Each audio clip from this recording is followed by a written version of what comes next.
Nathan, welcome to Chef Radio. Excited to be here with you today.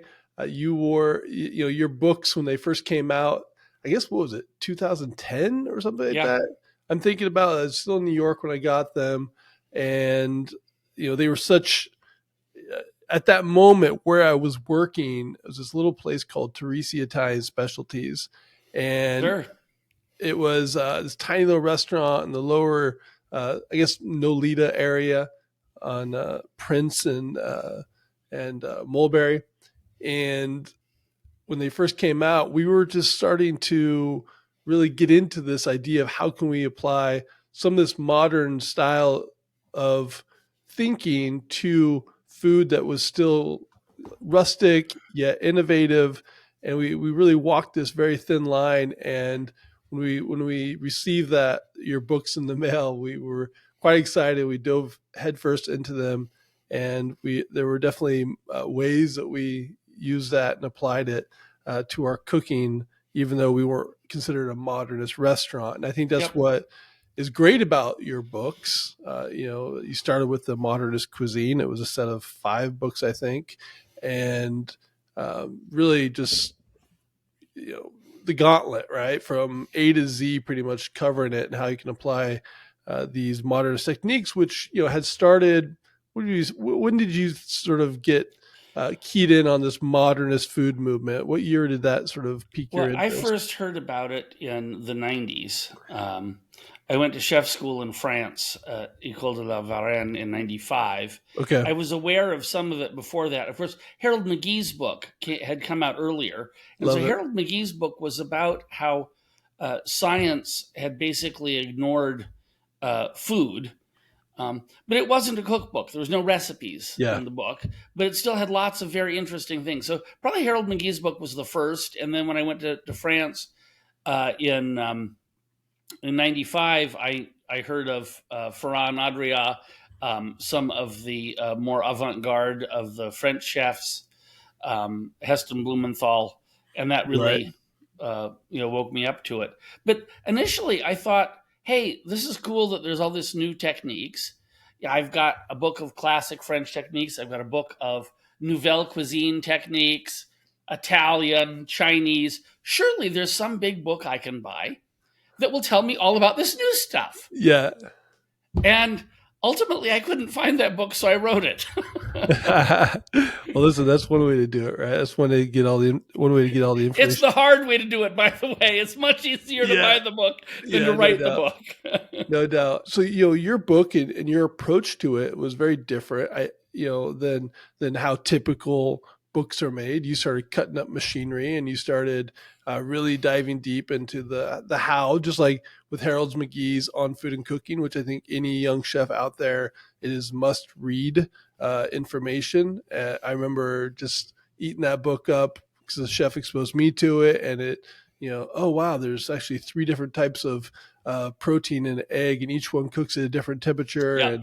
Yeah, And knowing how applying heat to protein, and why a well done steak is drier than a rare steak, and yeah. those type of things. And it's just so important to understand that. And what was your initial approach to writing Modernist? Because, like you said, there wasn't anything out there. How did you get the information? How did you gather the people in order to write this compelling and really Well, pivotal book for the industry? for the first year, I worked on it by myself. I had posted a ton of things on eGullet about sous vide cooking. I had done tons of my own experiments. I'd written all this computer code to predict cooking times.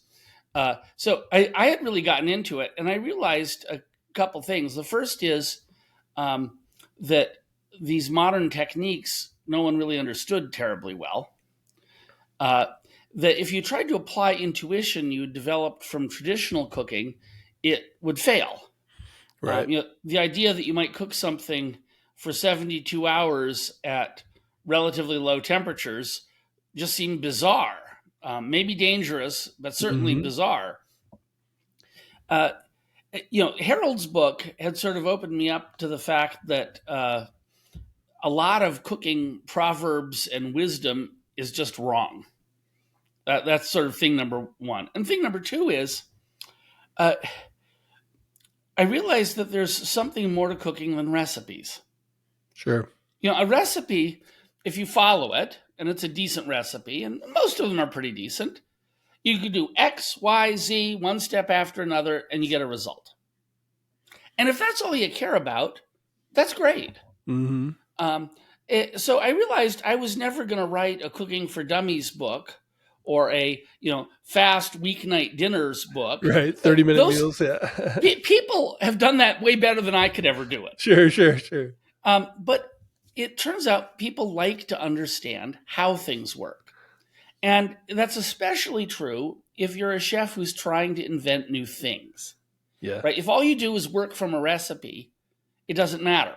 Um, if you are on the hotline at a steakhouse, it doesn't matter. Okay, you got all these steaks on the grill, and you probably ruined $1,000 worth of meat before you got the hang of it. But okay, you got Yeah. the hang of it now, and I Exactly. can't help that guy.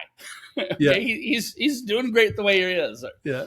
Um, but in fact, if you explain how things work and you explain how some of the received wisdom and conventional explanations are wrong, that's actually very helpful.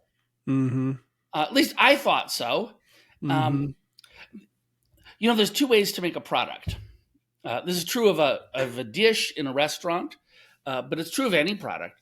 One is to say, I'm going to make something for them, those people over there. Right. And so I'll go ask them what to do. There's a procedure called a focus group, and we'll see what they want. And it's actually a great way to make a product. But then there's a different way to make it, which is the way most fine cooking is done, most art is done, which says make something for yourself and hope somebody else likes it. Yep. Now, the danger with that is that's also how you get lots of great disasters. Okay, sure. The guy who compiled the world's largest ball of twine, that was something he loved. Yeah. And the rest of us may choose not to love that thing or think of it as a great deal. But I thought, hey, if I could go and explain how modern cooking techniques work, by the way, along the way, you kind of explain how traditional cooking techniques work also, that would then arm people not only with specific recipes, which are still important because you want to make a dish, but also insight around it so that you could choose your own adventure. You could decide, hey, if I want to go do this, that's great, only there's a pretty good chance that one won't work. But maybe if I did it this way, it would work. Sure, sure. I mean, I guess, up to this point, cooking has always been passed down, I mean, through recipes, but in the fine dining world, it's almost a verbal passing down. Absolutely. In a lot of these restaurants, there, especially in high end dining, you learn from, you get trained on that station, you learn from someone who's been working on that station for a long time, and chef, loves what they're doing, so they're moving on or they're moving up, and your job is to learn those techniques through trial and error. A lot of times the error means going through some pretty rough stretches with a a chef that has high expectations as soon as you take over that station. But something like this, where modernist food, there's really, I think at the time that you wrote this, there was really only a handful of restaurants that were doing it at a high level. In the States, I think of, Wiley Dufresne at WD50, and then, you had Heston's team, you had Fran's team, and Albert's team. Who else was doing it back then? I'm trying to think of other Grand ones. Achatz at Alinea was doing it. There you go. And then there were elements of the cuisine. Sous vide, the first book on sous vide in English was by Thomas Keller. Yep. And so he was committed to experimenting at the edges, although his restaurants weren't overtly modern. And then there was a set of other people who were working away, often in somebody else's kitchen. Yep. So their names aren't as well known, but when I was posting on eGullet back in the day, there was probably one person from every great kitchen that was on there following that thread. Mm-hmm. And it was typically not, it wasn't chef, it wasn't the sous chef. It was typically someone who was way down the ladder, Yeah. partially because of computer skills, partially because they had come across it and they were hungry to learn more because Yeah. they were tired of getting yelled at the station they were in. Yeah. Yeah. So, I also, you asked how I put a team together. Well, I did hire a couple people who had worked at the Fat Duck. Okay. I talked to everybody in that world. I'd been to their restaurants, and they knew me as a customer. And then they knew that I was interested and I was writing a book. Some of them, thought that was fantastic.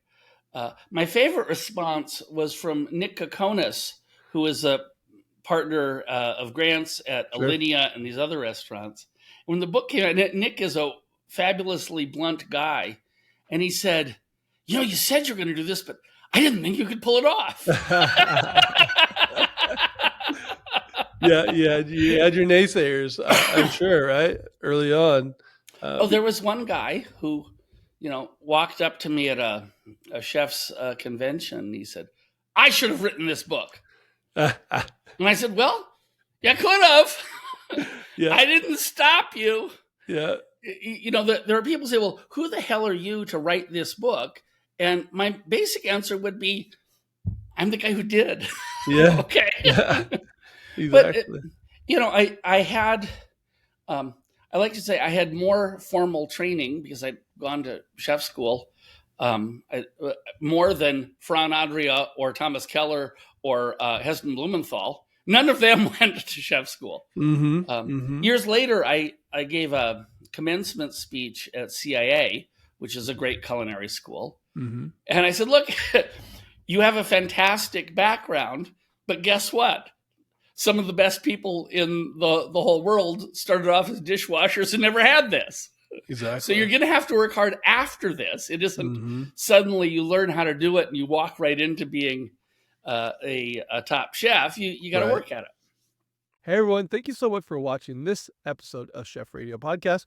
If you like what you hear, check us out on Spotify or Apple Podcasts or wherever you get your podcasts. You'll hear full-length episodes of me interviewing chefs from all over the country and the world. And don't forget to like, subscribe, and all that stuff. Share it with your fellow chefs and food enthusiasts. So until next time, I'm Eli Kulp. Thank you for watching. And remember to keep pushing yourself to be better and be kind to each other.